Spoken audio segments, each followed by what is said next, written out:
best thing for her. But you didn't sleep much, did you? I kept having nightmares.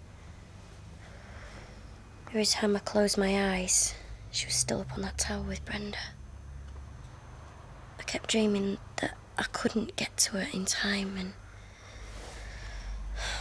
I'd wake up and put my arm out to see if she was still there.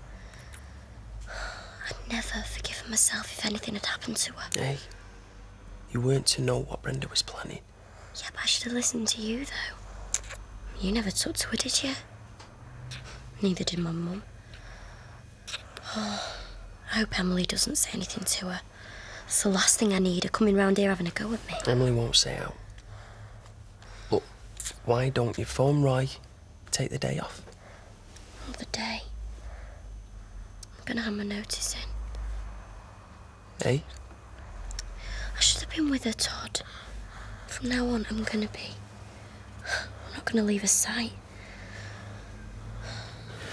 Look, I know how you feel, but don't go doing anything drastic, eh? Take the rest of the week off, see how you feel then. You don't understand, do you?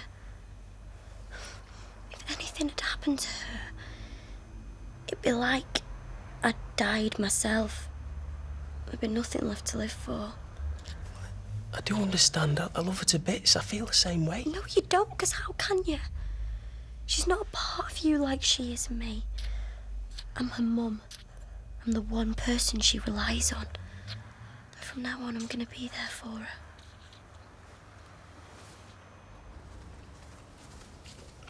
You didn't need to do this, love. Of course I did. Least I could do after spoiling your dinner last night was to make you breakfast. Oh, well, to be honest, that dinner wouldn't have been up to much anyway. I think I'm a bit out of practice. You've been spoiled by too many women. Yeah, I'm beginning to think I am. You know, it's funny, I never thought I'd say this, but after a day on my own, I began to find I was missing Blanche and Tracy. I don't recall Tracy ever spoiling you. But she did provide some lively debate. Well, I'll try and make sure I'm on time tonight. Well, I don't feel you have to, love, because I've decided that from now on, I'm going to make the most of my time. I shall write my article for the Gazette, and then I thought I might visit the local history museum, try a bit of research, so I might try my hand at writing another book. Oh, well, good for you. Listen, if you find you get too busy, we could always get a Chinese takeaway. Now we've got a bit of money coming in. Well, suits me. Right, I'm off, love. All right, bye-bye now. Bye-bye. Oh, you won't forget to mention to the council about Charlie Stubbs and the asbestos, will you? Well, don't you think we ought to give him a bit of time? I mean, he did say he'd sort it. Yes, but as far as we know, that might mean dumping it on the local tip. You don't know But I'd rather that. not take the risk, love. It's a very serious health hazard. So, you'll have a word? Yeah, OK. I'll have a word. All right. Bye. Bye. Oh, that's right. You go off to work and leave your family to fend for itself. I beg your pardon. You don't give a thought to your daughter or your unborn grandchild. You even kick your own mother out of your house. But that's not enough for you, is it? Now you're abandoning your husband. Well, I wouldn't exactly call it abandoning, and he's not my husband. Yes, well, the less said about that, the better. It's not natural, a woman going off to work and expecting her man to do all the cooking. Oh, well, you'll be glad to know we're having a takeaway tonight. A takeaway? Is that what it's sunk to already? Eating out of plastic containers? Poor Kenneth. He must rue the day I ever left. Goodbye, Mother. Oh, you still call me that, do you? I tell you, my heart was in my mouth when I Give saw us your back. that. And there's me sounding off about you going early. I feel awful now. Well, I didn't want to leave you in the lurch, but I had no choice. Excuse me, if you're not buying that, I'll have it back. Keep your hair on. Oh, no, you haven't got any, have you? Oh, really, I see things haven't improved. And why aren't you two in school? I've got a dentist appointment. Oh, what's your excuse? I suppose you're staying at home to look after your sick mother. Been suspended. Now, why doesn't that surprise me? You see, that's why I didn't want to leave you on your own. Were there any trouble yesterday? No, I didn't see him. What are you going to do with them? Draw pretty pictures. What do you think I'm going to do with them? Flog them, of course. So do I get off? Get lost. Where are you going? Can I come? Yeah, right, like a real little kid hanging round me all day. Push off, will you? Yoo-hoo! Only me! Hello, Blanche. Thought I'd just pop round and keep you company. Well, actually, I'm just in the middle of... No point in both of us being stuck all on our own in separate houses, is there? Tracy's out shopping. Oh, right, but actually, I'm I'll just... put the kettle on then, shall I? Oh, I'll get these. It's all right. You serve her. Right. Fine. Yeah, go on. You all right? And how are you, bro? Oh, yeah, I'm fine, you know. Sorry. What's a dad? Hey? How would you sum up what a dad is? Here today, gone tomorrow. Do you? Exactly. I don't follow. Right, your dad was a waste of time. Mine, I probably wouldn't even recognise if I passed him in the street, but they're still called a dads. Yeah? Just because we've the same genes. Whereas I reckon a proper dad's the one that's there for you, that gives you a piggyback around the room, that reads your stories in bed. Yeah, well, I think I'd have my doubts if Tony had tried any of that with me. Yeah, well, you know what I mean. No, I don't actually. Well, it's not the biological connection, is it? It's the real day-to-day connection. Or it should be. Yeah, right. Well, you see, you've not changed any work in the shop then? Hiya. I've been looking for you. Popped into your yard and you weren't there, so I thought this was a pretty good second bet. See, we've only met a couple of times and she knows me already. Maybe I'm getting too predictable. I hope it stays that way. Good for our profits. Get your drink. Yeah, go on, I'll have a red wine. Oh, I might as well have something to eat while I'm here as well. Can I have a hot pot, please, Bev? Coming up. So, either I'm totally irresistible or you want a bit of work done. Which is it? It's the latter, in a manner of speaking. How are you on roofing and asbestos? Norris, have you moved those packs of felt pens and markers? No. Oh, there was a stack of them here this morning, so where have they gone? Try asking Chesney Brown and his accomplice. Now, you don't know it was them. Have any gone through our tills? No. There you are. Exactly. It's them, all right. Oh, well, I'm going to have to start doing bag searches now. Oh, well, we could set up one of them bleeping things like they have at the airport. Might as well get an X-ray machine while we're at it. So, what do you suggest? I don't know. Keep a closer eye on them, I suppose. Well, I think we should get the police in. Norris, the police are hardly likely to come shooting round here, sirens blaring for a few packs of felt pens. Well, they should. Turn a blind eye now, and next they'll be stealing cars and breaking into houses. Emily, Norris has been telling me what you did. They should put you up for one of them awards. Oh, nonsense. I only did what anyone would have done. What, climbing all the way up to the top of a church tower? There's lots that wouldn't. And then talking her down like that. Must have been terrifying, knowing she could go either way. Oh, I'm sure Brenda wouldn't actually have gone through with it. She was just confused, poor woman. Poor woman. She should be locked up for what she did to Bethany. Bethany? Why? What's happened? Look, I told them I'd get it sorted. And I will. Yeah, but when?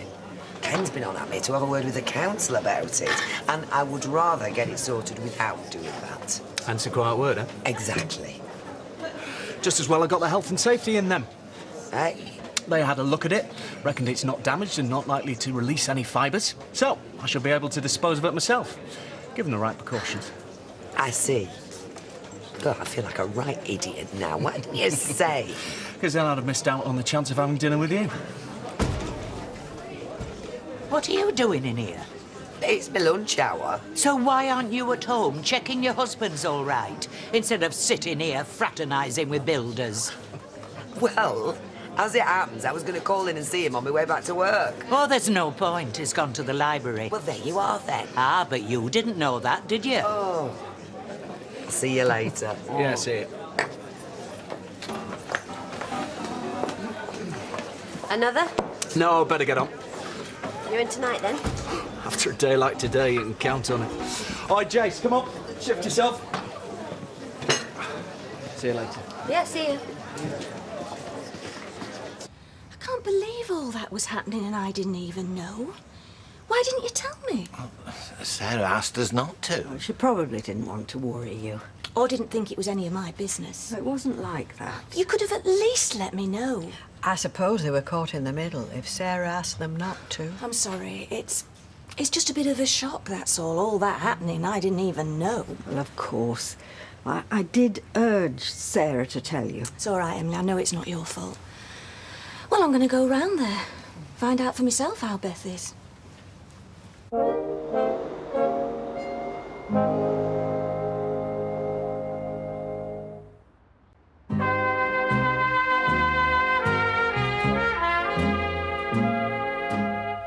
Okay, now we add an egg.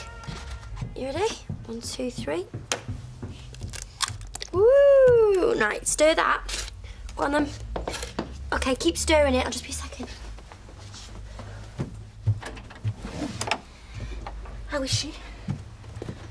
Hello, my little sweetheart. Who told you? I overheard Norris talking about it. Is she all right? Of course she is. You sure? I mean, something like this can have all sorts of effects, and I don't just mean physical. She slept okay. She's fine. Don't you think I'd know if she wasn't? Here, sweetheart, come on. Come on, you. Let's keep you stirring that mixture. And how are you? I'm fine. I don't believe you. You can't go through this and be okay. Yes, well, I am, okay? So you can go now, because we don't need you here. I think you do. I bet you're loving this, aren't you? I'm sorry? Because now you've been proved right, haven't you? So go on, say it. Tell me you warned me. Tell me what a rubbish mother I am. Tell me I'm just a stupid kid who doesn't know how to look after her own daughter. I don't think any such thing. Yeah, you do. And you know what? You're right. No wonder you phoned social services. She'd have been better off in care. I'm just a rubbish mum. I don't deserve to have her. Oh, sweetheart.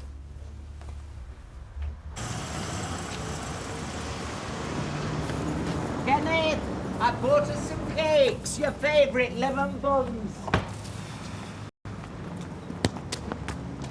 Brad, pass it to us. They're back. Right. Doris, don't go making things worse than they are. Now you can cut that out straight away, and you can hand over those pens you took this morning. What pens? Don't you get smart with me, laddie. Those felt tips and markers that you stole.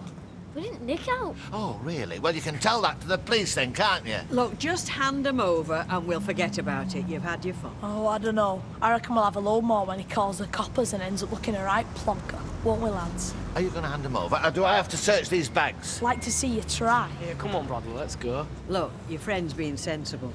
I'm not going anywhere. Neither am I. Well, I'm off. Right, now shift it, or I'll be the one calling the police. Get lost, you old bag. Don't you dare speak to her like that. Come on, Rita. Let the police deal with this. I'm going anyway. I'm bored with this. But I'll see you tomorrow, and the day after, and the day after that. So I'd think twice before crossing us, or you might just find your windows smashed in. I told you, you've been too soft with them. If we'd stamped on this at the start, it wouldn't have got this far. You can't blame yourself for what happened. Yeah, I can. I should have wanted to be with my own kid, not fobbed her off on some stranger. She wasn't a stranger. She was a grandmother, and you felt sorry for her. You mustn't be too hard on yourself. You're pregnant, you're tired, and of course you were glad of some help. You weren't to know what was going to happen. Yeah, well, I should have. I'm a mum. I'm supposed to protect her and look out for her. When you were 4 and I was pregnant with David, I took you shopping. You were being a right pain. You kept pulling out of my hand and nagging me for one thing and another. I was tired. I was harassed. And I took my eyes off you for 1 second. And when I looked up, you were gone. Street were full of strangers, and you were gone. My heart froze. In a second, I went through all the things that could have happened to you. Then I spotted you, staring in the window of the toy shop. Oh, so relieved. I was furious with you. I shouted at you till you cried. And then I cried. We're none of us perfect parents. And we don't have a crystal ball. If we did, we'd wrap our kids in cotton wool and never let them go. Which is what I tried to do with you and Beth. And I shouldn't have done. I'm sorry. Mum, I've missed you. I've missed you. How was the rest of your day? Oh, you know, had the ductless on me back about this extension. And the woman whose kitchen I'm fitting decided the colours don't suit, but apart from that... Awkward customers. Tell me about it. Hey, I hope you don't include me in that. No, one of the bright spots of her day is you walking in here. Betty? I'm glad to hear it. It's the same for me when I come in here and see a smiling face across the bar. How did you get on? Did you find the little girl? Oh, yes. She's fine. Oh, that's a relief. They don't have to give you some frights when they're little. My daughter were always giving us the run around. I didn't know you had a daughter. Yes. Look, you know what we were saying about running a charity shop? Yes. Well, I've made some inquiries about that shop in Victoria Street. You know, the one next to the cafe? Well, from what they said, the owner's sick of it standing empty, so I reckon we could rent it at quite a reasonable rate. We? Well, I thought I could help Mrs. Bishop run it. That's if you're agreeable. Oh, I see. It is all a bit sudden. Well, strike while the iron's hot. That's what I always say. Mrs. Bishop's had a lot on her mind lately. I'm sure the last thing she wants is to be pestered by you. Oh, I'm sorry. Take no notice of him. I will give it some thought. I promise you. I'll let you know. Right then. Really, Norris, I'm quite capable of speaking for myself. You don't want to get involved in something like that. After the ordeal you've been through, you should be taking it easy. I mean, goodness only knows what effect climbing all those church steps has had on you, woman of your age. Oh, I think there's some life left in me yet. Well, yes, but you don't want to overdo it. And then, I mean, if we both went out to work, our domestic arrangements would suffer, wouldn't they? Domestic arrangements? Well, we have our well-oiled little routines, don't we? I mean, on Tuesdays and Fridays, you do the dusting, and then when I come in, I do the vacuuming, and the cooking, Rosa. I mean, it'd play all havoc if you went out to work as well. Mr. Flagg, I've given it some thought, and the answer's yes. In fact, I can hardly wait. I feel it'll be quite liberating. How old were you when you got married? 18. Got the girlfriend pregnant, didn't I? So it seemed like the right thing to do. Had a second before we split up and all. Jake, he's 16 now. And Louise, she's 14. Do you keep in touch? I make the odd visit, but... Well, it's not easy. We're like strangers, really. Learn out about each other. How about yourself? You just got the one? No, I had another daughter, Sharon. But she died last year. Oh. Sorry. No, it's all right. I'm getting used to it now, as much as you ever do. One way and another, it's been a rough year. Well, if you ever need to talk, I say I'm a good listener. I might take you up on that. Shall I serve while you two have a chat? But it might be better in a pub where I'm not working. Yeah, let's do that sometime. OK. I'd like that. So, did you manage to get everything done, then? Not quite, no. I was slightly hampered by Blanche turning up to keep me company, as she put it. Maybe we should change the locks. Yeah, I'm seriously thinking about it. So, how was your day? Oh, did you manage to talk to somebody about the asbestos? Oh, yes, I had a word with someone. Oh, good, good. So maybe now we'll get some results.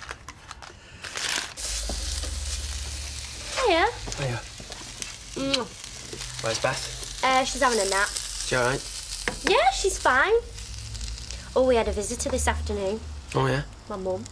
Oh, It was all right. She was OK. In fact, she was brilliant. She made me feel loads better about the whole thing. Anyway, she stayed all afternoon. We had a really long chat. We sorted loads of things out. So at least one good thing's come out of all this. What's the matter? Aren't you pleased? Of course I am, yeah.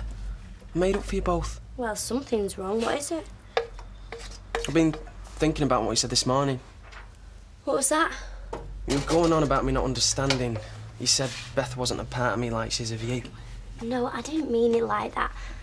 I meant, well, I carried her. I gave birth to her. I wasn't trying to say that you're not like a dad to her, because you are. Am I? Yeah, of course you are. But not a proper dad. The next best thing. Anyway, does it matter? Well, yeah, I think it does. You know, I never took to Brenda. Well, that was partly because she was like a constant reminder that I wasn't Beth's dad. Neil was. He never even saw her. Yeah, I know, but that's how it made me feel. You know, I've been thinking all day about when I saw her up there with Brenda, how helpless I felt. And how it made me realise, you know, how much I loved her, how I couldn't bear to lose her, and how much she's become a part of me without me even realising it. I know she has. She feels like my daughter, and I want to be more to her than just a mum's boyfriend. What are you saying? I'm saying I want us to be a proper family. You, me, Beth, and our little baby.